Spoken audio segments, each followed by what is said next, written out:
Okay, so welcome to another Fireside chat. Today I want to talk about what can we do when we have no motivation? Why do we have no motivation? So this is when our energy gets so low that it's just too low to do anything. And it's not that we're really trying to be lazy or that we're being slothful or, some kind of character defect. It's more about our biological reserves are just so low that our body's gone into conservation mode. And this is much like in the wintertime, bears and raccoons and all that, they all go into hibernation, and it's just an instinct. And this is because when we hit this point, there's really not enough energy left over for anything but just, the basics of living. And so this feeling that we don't have enough motivation to do anything is really the body's own way of dealing with energy loss, right? So it's trying to tell us, don't go trying to do all those things on the to-do list, because it's just going to turn into a minus, right? If we push ourselves beyond, then we end up with less energy. We feel maybe we're going to even get sick. And this can be confusing, right? Because a lot of the times we're judging our energy based on our to-do list. If I ask people, do you feel like you have energy? And oftentimes people look at their to-do list, right? A very external way of trying to understand the body, when really we kind of need to learn to be more looking at our feelings and our bodily sensations, right? Using a more internal reference rather than an external reference. So maybe we had this huge to-do list, and now all that has suddenly gotten put on the back burner, and for no real reason, it just kind of we just aren't doing anything. So we may be also needing a lot of sleep, and even when we've had a lot of sleep, we wake up tired, and maybe even with that, we need a nap or two during the day. This may be happening because the kidney energy, which governs our reserves, it's like the savings account of our body's energy, right? When any of the other systems are needing to borrow some more energy, they borrow from the kidney, and they keep borrowing and they keep borrowing until the kidney doesn't have any more. When the kidney doesn't have any more energy, everything's just going to start shutting down. So we do have to try to conserve. And on a mental level, kidney energy, when it's low, it can lead to feelings of hopelessness. We have less hope, and we feel a little bit depressed. And this is the mental aspect of the kidney. In Chinese, it's called the zhi, Z-H-I. And this describes also our willpower, our drive, and our ambition. When the zhi is strong, we can set long-term goals, and we're easily able to follow through and see them to completion. Now, before I go on any further, I am going to do some acupuncture. While you're looking at my foot here, is because I'm going to do some acupuncture on the kidney channel to strengthen the kidney system to overcome this no motivation experience.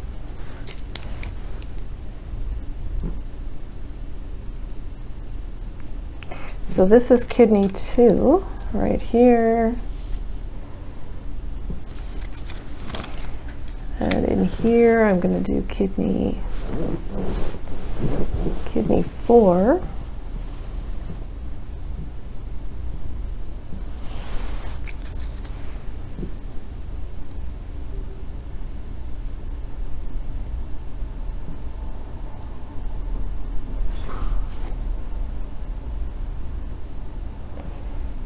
3 points here. And this is a tonification gua that I use. And this is going to be kidney 7.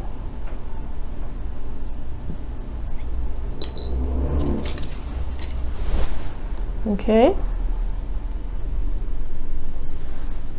So 3 points together, strengthening the kidney channel, which on the mental level helps also to improve motivation, ambition, drive,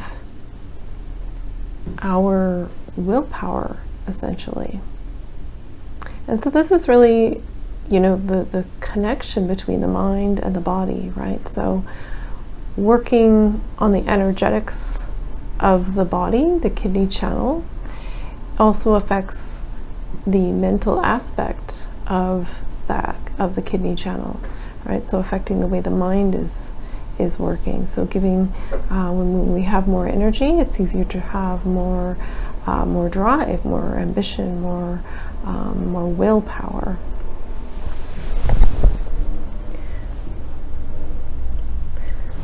Now, when there's a kidney deficiency, there are going to be a few different signs that show up.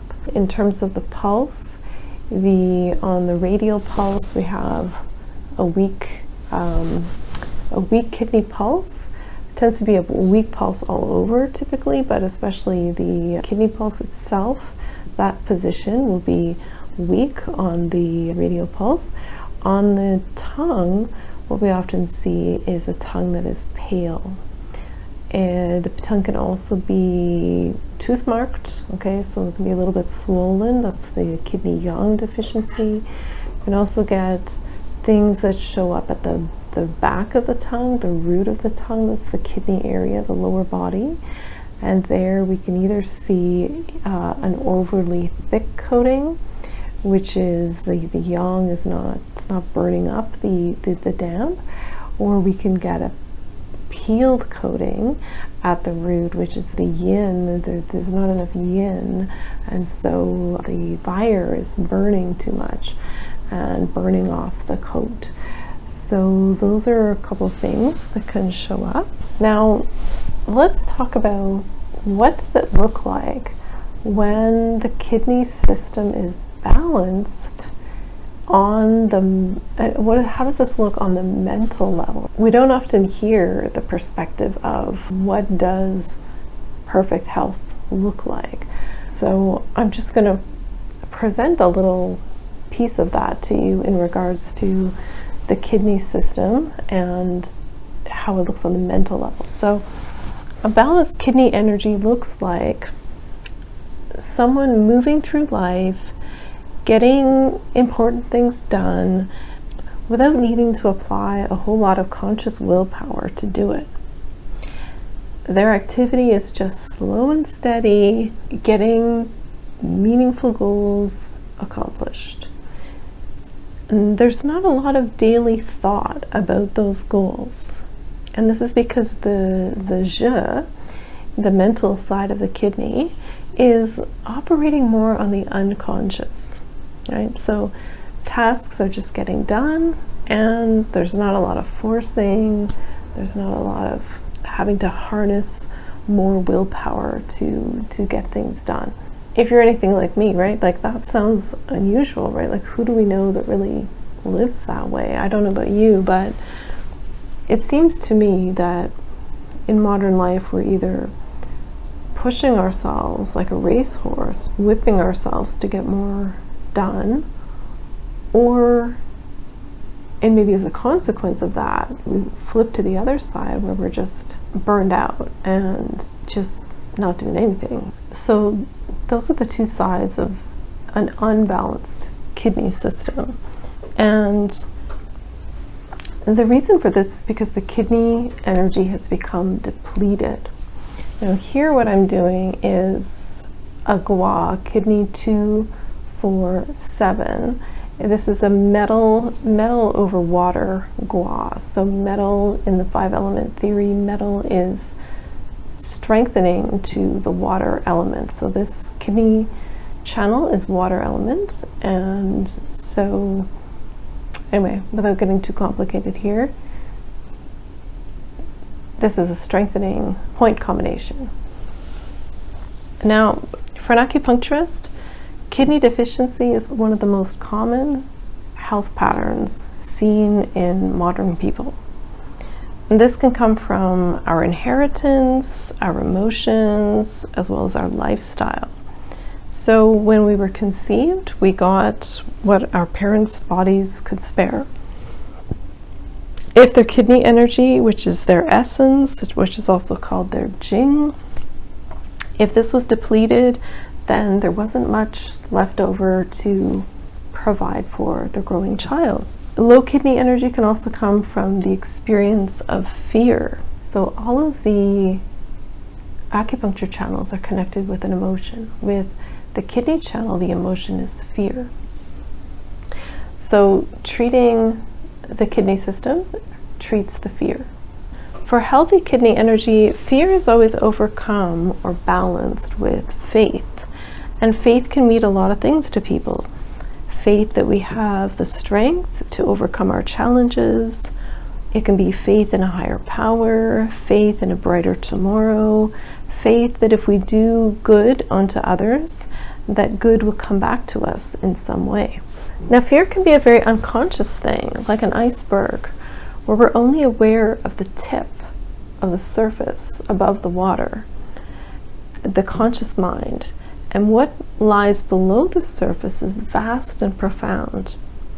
So all this to say that although we may have fears that are more unconscious or subconscious, and we may be labeling this experience as stress, but perhaps the root of all that stress is fear.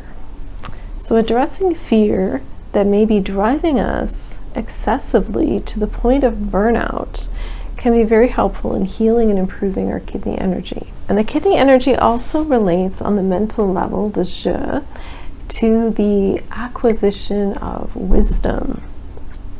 And when we move through life with healthy, balanced kidney reserves, we learn gradually through our experiences, our trials and tribulations, and we gather up bit by bit stores of wisdom so that by the time we reach old age, although our kidney reserves, our jing, is low by this point, we are compensated for this by a wealth of wisdom. Okay, so that's what I have to say about low motivation. Thank you all for tuning in today, and I look forward to connecting with you in the next video.